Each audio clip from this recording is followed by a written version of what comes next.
Hi all you Band-in-a-Box users, new and old. I'm bringing you a tutorial on how to install Band-in-a-Box on your Mac using our new Download and Install Manager. Before we proceed, please note that the Download and Install Manager is compatible with macOS 10.11 and higher, so if you are running an older OS, please check out one of our other install tutorials. Now, any purchase that you make directly from PG Music, or if you register a serial number from one of our authorized resellers, you will receive a confirmation email much like the one I have in front of me here. It's also important to note that the Download and Install Manager will only work for purchases for the 2021 and newer version, so if you have an older version that you're wanting to install, please check out one of our other tutorials. Now, the two most important things in this email are your download URL and your serial number. So let's start by clicking on your download URL. Now here we are, this is your download page. You'll see a number of things on here, including some setup help, manuals, and some suggested tutorial videos. But the most important things on this page are your download URL, your serial number, and the download link for the install manager. So let's start by clicking on that. Now you'll notice that it's popped up into our downloads folder, as well as the download button on our browser. I'm using the Safari browser, so if you're using something else, then this might be different. Either way, let's open up the downloaded file. Now this is the installer for the install manager. So let's continue through. And now you can just simply click install. One thing to note here is that while you do see a change install location button, our install manager must be installed to your internal hard drive. It's very small, only 205 megabytes. So this is not the entire program of Band-in-a-Box, so don't worry, this will not take up your entire hard drive. You will notice that if you click on Change Install Location, it does not allow you to install onto a separate hard drive. So let's just click Install. Now it will ask for your password, so please enter that in.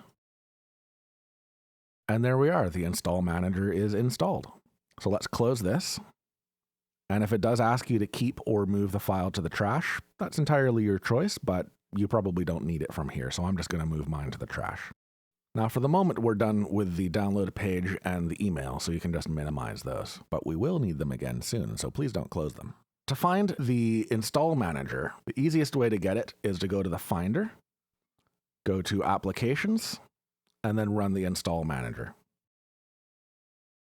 Now on first launch, it will ask you a few things. First is to install an install helper tool. So please enter your password in to install that.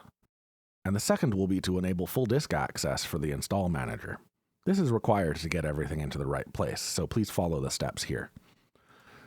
Step 1, click here to open the Security and Privacy Settings panel.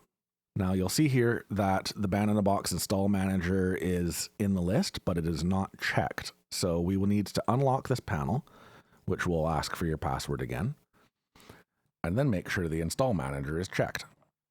Now we can close the system preferences. And now that we've given it permissions, we can click here to relaunch the install manager. All right, now let's get to actually using the install manager. To get started with downloading, click on the Enter Download URL button, and now you'll need to enter the URL from your download page or from your email. It's easiest to grab it from the download page, so let's go back there and click on the button that says Copy to Clipboard next to your download URL. There are two Copy to Clipboard buttons here, so please make sure you're clicking on the one next to the download URL and not next to the serial number. Then go back to the Install Manager and click on Paste from Clipboard and click OK. Now that we have the URL entered into the Download Manager, there are two last things to check before we start installing. First, take a look at your download location. By default, it will create a folder called BB Downloads in your user folder and will automatically install downloaded files. One thing to consider here is the option to automatically remove downloaded files once they're installed. The Install Manager downloads the files as a compressed installer, then installs the files from there, meaning that if you leave this box unchecked, it could use significantly more hard drive space. If you have only enough hard drive space for your purchase, I'd suggest clicking that to save some drive space. Otherwise, if you have enough space or you want to back the files up for later use, then I'd leave it unchecked. It can be good to have those files later in case something goes wrong. Next, we should check the Band-in-a-Box install location. By default, it will install to your internal storage. If you want to install to a different hard drive, simply click on the drop-down menu and choose a different drive from the list. Now, if you want to do a custom installation where you have Band-in-a-Box on your internal storage and the real tracks and drums on a different drive, check the custom checkboxes, click on the ellipsis, then browse to wherever you want to install the real tracks and drums. Usually you can see secondary hard drives in the left side of this window. Now, we'll remind you that you need to have full disk access enabled, but if you've been following along with this video, then you could just click OK. Now you can see that the real tracks are going to my external drive, so let's do the same thing with the drums. If you want to change the download folder as well, simply follow these exact same instructions in the download location section. Once you're happy with the download and install locations, simply click Download and Install All, double check that everything looks okay, and click Yes.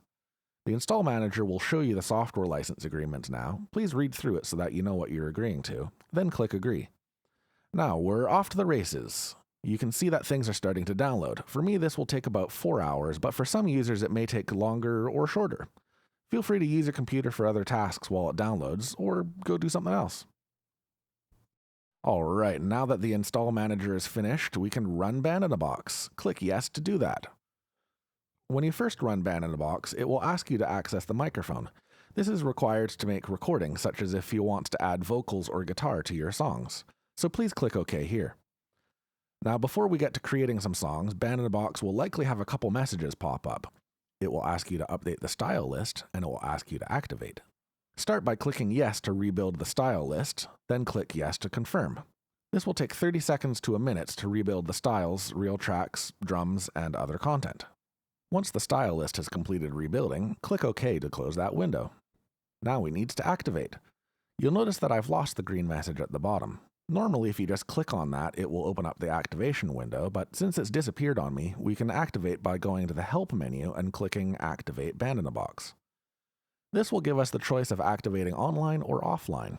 The easiest way to go is to activate online, as the offline method requires contacting our customer service team to get an activation code.